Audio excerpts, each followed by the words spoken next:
Ay, chicas, de verdad estoy muy estresada por los finales. Tú también. Este ciclo ha sido muy estresante. Chicas, ¿se enteraron que ya retiraron de la presidencia Dina Boluarte? ¿En serio? ¿De verdad?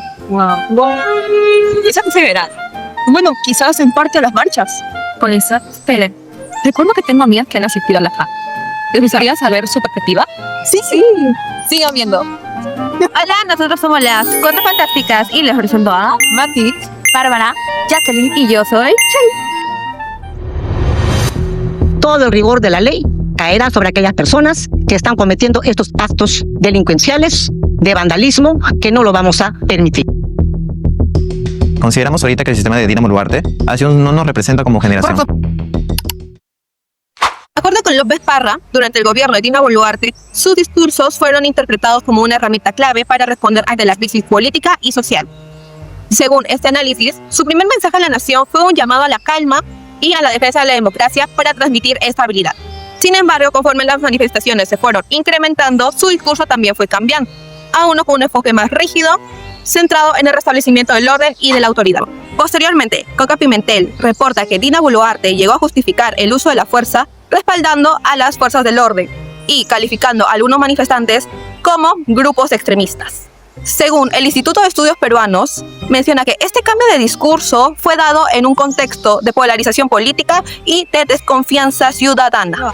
En conjunto, estas observaciones evidencian cómo el lenguaje político de la expresidenta evolucionó de un llamado al diálogo y la unidad hacia una reafirmación de la autoridad del Estado en medio de la crisis. Durante el gobierno de Dina Boluarte, las redes sociales se convirtieron en un espacio clave de participación política juvenil y también en una herramienta para construir memorias acerca de las protestas.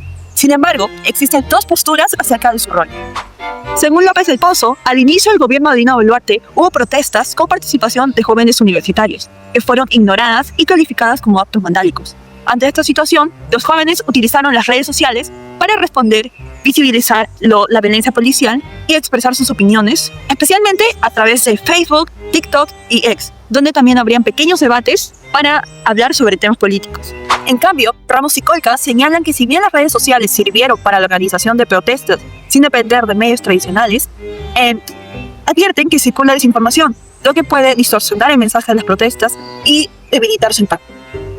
Asimismo, Tanaka sostiene que en las fuerzas policiales durante el gobierno hubo una presencia de orden y protección del país, lo cual el surgimiento de manifestaciones productos del régimen de Dina fueron señales de una iniciativa de sectores radicales como el terrorismo que tomaban medios violentos, por lo que las fuerzas policiales mantenían un sistema democrático y apoyaban el control para el pueblo. Sin embargo, Mamani argumenta que durante el gobierno de Dina hubo una serie de inestabilidad y conflictos políticos, producto de la falta de legitimidad y la corrupción, lo que conlleva a que hubo un aumento de frustración y molestia hacia el gobierno, así como protestas políticos con la participación de jóvenes a gran escala. Desde el aspecto social también resulta importante resaltar las causas que motivaron a este masivo movimiento a lo largo del Perú. De acuerdo con una investigación realizada por Cristina, la mayor parte del público protestante consideraba la renuncia de la expresidenta Dina Boluarte como el principal motivo de su lucha. La casi nula aprobación durante todo su periodo de gobierno es vivo reflejo de ello. El cansancio social general ocasionó protestas a lo largo de la nación y a su vez reflejó la fuerte intención de represión por parte del gobierno. En esa línea, Najar sostiene que existía una fuerte disputa entre el discurso de las personas de poder quienes utilizaban términos como caviar, rojo y terruco para reducir la capacidad de agencia del público protestante, versus la de los manifestantes en sí, quienes trataban de desvincularse de este término pues consideraban su derecho de protesta como la viva reflexión de la voz de un pueblo cansado de tanto abuso político. Ahora nos encontramos con una compañera, Araceli. Por favor, cuéntanos un poco más de ti. Tengo 18 años y me encuentro en mi cuarto ciclo de la carrera de decoración. Actualmente soy parte de una agrupa estudiantil que se llama País del Grado, ¿no? Vamos a comentar un poco de que había participado en las masas. ¿Qué te motivó a participar en ese juego? Muy importante alzar nuestras voces, ¿no? En protesta, ¿no? Porque al final el silencio termina siendo una respuesta, ¿no? Que termina por favorecer a las personas que se encuentran en el poder, ¿no? Porque al fin y al cabo nosotros somos parte de ese pueblo, ¿no? ¿Cómo sería tu experiencia? Vamos a pensar, quizás. Y siento que es muy presente no olvidar mucha sentido de colectividad que se construye a través de las marchas, ¿no? Algo que hasta ahorita me resuena mucho es el hecho de que solemos llamarnos compas, ¿no? Compi, ¿no? Y creo que ese apelativo también forma un sentido de unión, ¿no? Y, por ejemplo, en relación a la última marcha, fue una marcha que salió a nivel de la Federación Nacional de Fútbol, ¿no? Que convocó un bloque universitario, ¿no? Algo muy interesante también que es propiamente de la FECUC, porque distribuyen las labores, ¿no? Hay quienes participan de la primera línea, las brigadistas de primeros auxilios, ¿no? De desactivadores, y ya adultas de todo ello, los estudiantes, ¿no? Se creó un grupo de WhatsApp que fue difundido a través de las páginas de Instagram, ¿no? Ahí se pactó una fecha de congregación, ¿no? Que fue pues el mismo día a las 3 de la tarde acá en el espacio de Lucas, previo a cualquier marcha, que es como que de la FECUC, se hace como una jornada de materiales, donde hacemos los carteles, ¿no? Nos cubrimos el rostro, ¿no? Porque siempre es importante proteger nuestra identidad. Y ya salimos de la universidad y como que nos dividimos también en grupitos, ¿no? Para poder ir en local. Y ya luego bajamos y todo por el martes, ¿no? Algo que a mí sí me entristece, pero por otro lado también me llena como que me molestia. Es que nunca faltan aquellos que solamente te bloquean, ¿no? Solamente por llevar camioneta, por tener el ojo cubierto, ¿no? O al fin y al cabo, por fragmentar, ¿no? Y invalidar la lucha por igualdad. Todo ello no era como que recién hecho desde un buen sino tiene una elaboración detrás, ¿no? Y todo con la cautela de que si vamos todos, regresamos todos. Que no haya mencionado con quién fuese a marchar de las universidades, ¿no? Por parte de la universidad, tal y como también pertenece a Raquel. Y claro, ahí estaba la federación también de San Rafael, ¿no? Y claro, como era una convocatoria también de la generación Z, también estaban presentes. Llegó un momento donde ya empezamos como a formar filas frente a la policía, ¿no? A nosotros nos gritan de que vayan por el callejón de allá. Y empezamos a correr, pues. Policía no. Y es ahí donde se da una reacción. Es la primera vez que escuché los disparos de bribones. Felizmente, a nadie le cambió ningún perdigón. Lo que hicimos fue hacer una bolita, el creer en una esquina, reunirnos todos, abrazarnos entre todos, para que no se hiciera nada, ¿no? Viene la policía, pues, entonces en eso la policía dice que no se iba a hacer nada.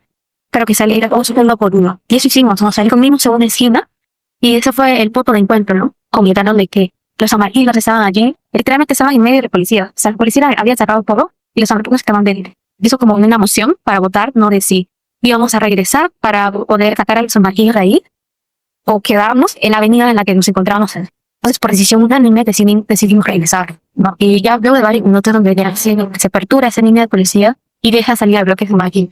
Y luego empezamos a caminar, ¿no? Y no solamente caminar, sino también a arreglar, hasta llegar al Palacio de Justicia. Y tomamos el piso. Y en el Palacio de Justicia había una policía selactada, una de esas, nos lanza una bomba de limón. Sentíamos el picor, ¿no? En los ojos, en la nariz, ¿no? Y algo que empezamos a correr. Hola, estamos junto con nuestra entrevistada. Hola, mi nombre es Sofía Mantilla.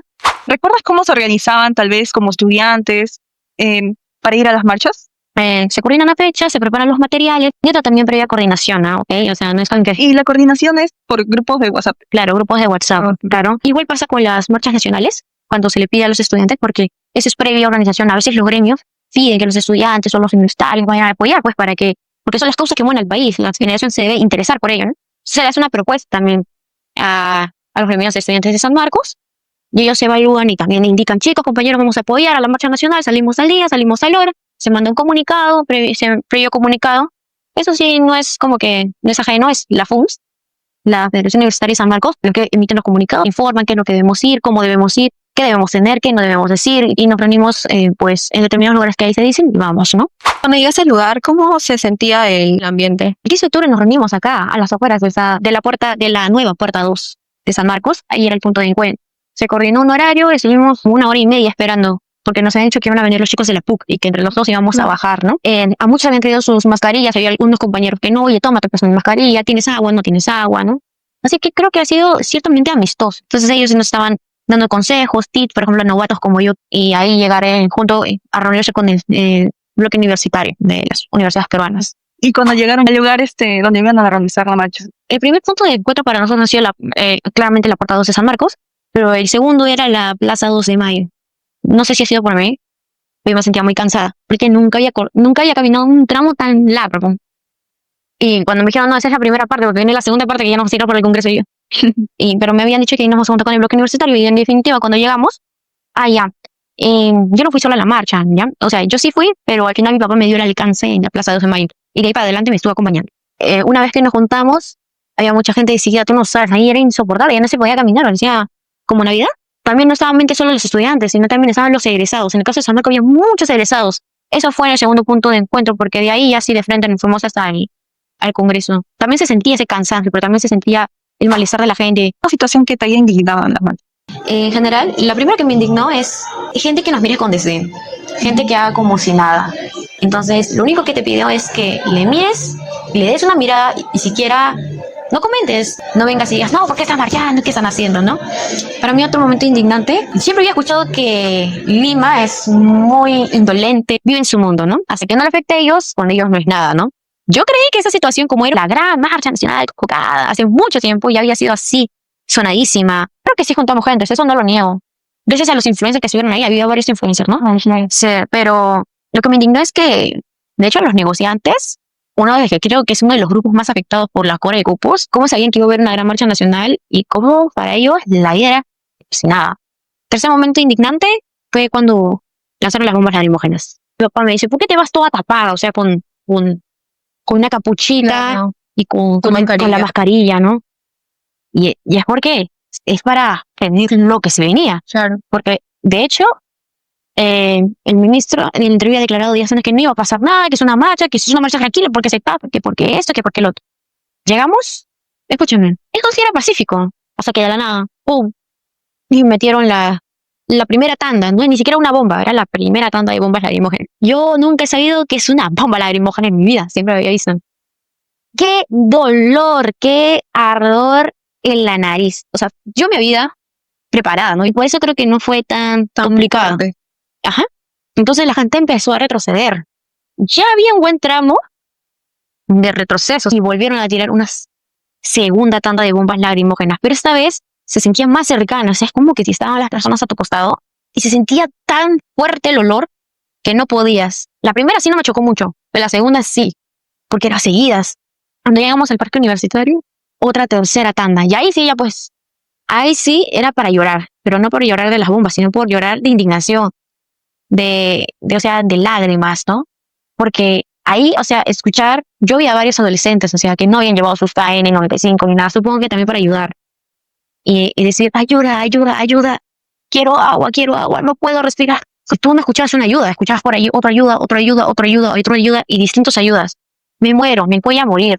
Yo, por ejemplo, ayudé a la que estaba a mi costado. Le di agua y no sé qué será de ella, ni nada. O si una cuarta tanda de bombas lacrimógenas y ya estábamos en el parque universitario. O sea, lit, está súper lejos. No, de lo que recuerdo, mi papá se desesperó tanto que yo tenía mis lentes, creo que eso me protegía. Mi papá me los quitó y me quitó la KN95. O sea, me expuso horrible. Él creyó que estaba, o sea, digo que mi papá no tenía nada de eso. Yo le dije que llevara, pero como él decía, pues que parezco terrorista, ahí está, pues parezco terrorista. Algo que sí es importante recalcar, que pese a que, por más que retrocedía, la gente seguía alzando su voz de protesta. O sea, pero hubo un punto que ya ni se escuchaba, ni uno ya, ni una arenga más, porque ya estaban, o sea, muy mal, ya estaban huyendo. El hecho de protesta se vio anulado por tantas bombas lacrimógenas, por tantas personas que se caían, por tantas personas con las mochilas tiradas, y eso daba pena porque, o sea, uno quiere hacer algo por este país porque lo quiere, porque lo ama, mínimo de fe. Vas a ese mínimo de fe y lo que te encuentras es esto. Escuché por ahí algunos que estaban averiguando por su crónica de que me habían dicho que las bombas lacrimógenas habían vencido.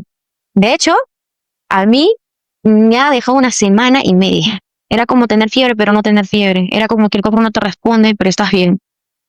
Pero de ser eso cierto, pucha, eso explicaría por qué el efecto fue más nocivo. Hay muchas personas que creen que, pues, no, porque que lo más grave de una marcha es una bomba lacrimógena, ¿no? O que es lo mejor dentro de lo peor, ¿no? Reflexionar sobre qué pasa con esas personas que se exponen constantemente a las bombas lacrimógenas. Es una suerte haber llegado a la casa, ¿no? Como los dos protestantes que llegaron a casa. Pero creo que más desafortunado haber llegado a casa, ver a tus papás, ver que llegaste bien después de la marcha y luego de eso fallecer. Porque dependiendo de cómo reacciona el cuerpo a las bombas lacrimógenas, puedes estar bien un día, 2 días y te descompensas y falleces. Y que si de ser la noticia de verdad que eran bombas lacrimógenas vencidas, pues pucha, a traer peores consecuencias. Después de escuchar los testimonios de nuestras entrevistadas, hemos llegado a la conclusión que las marchas durante el gobierno de Dina Boluarte han generado distintas reacciones en la sociedad, desde la indiferencia hasta la indignación. Además, gracias al testimonio de Sofía, hemos podido evidenciar que los jóvenes utilizaban más que todo WhatsApp para poder organizar dentro de la federación cómo iban a hacer las marchas, cuál era su punto de encuentro y otras cosas más. Asimismo, hubo la participación activa de influencers, quienes ellos transmitían a través de TikTok o Facebook en vivos para poder visibilizar el mensaje de las protestas. ¿Y ustedes, chicas, qué opinan? Bueno, Araceli nos comentó que las protestas juveniles fueron un papel muy relevante para realizar un cambio social, pues estos grupos no se mostraron indiferentes ante una situación de crisis política y corrupción de las autoridades, sino que estaban dispuestos a alzar su voz a través de la unión y compromiso.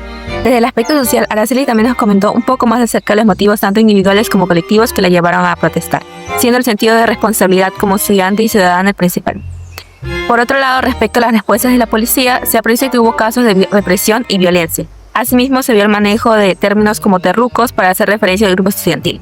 Estos fueron realizados en su mayoría por el público general. La entrevista nos ayudó a ver un poco más acerca de la diferencia de posturas dentro de la ciudadanía peruana.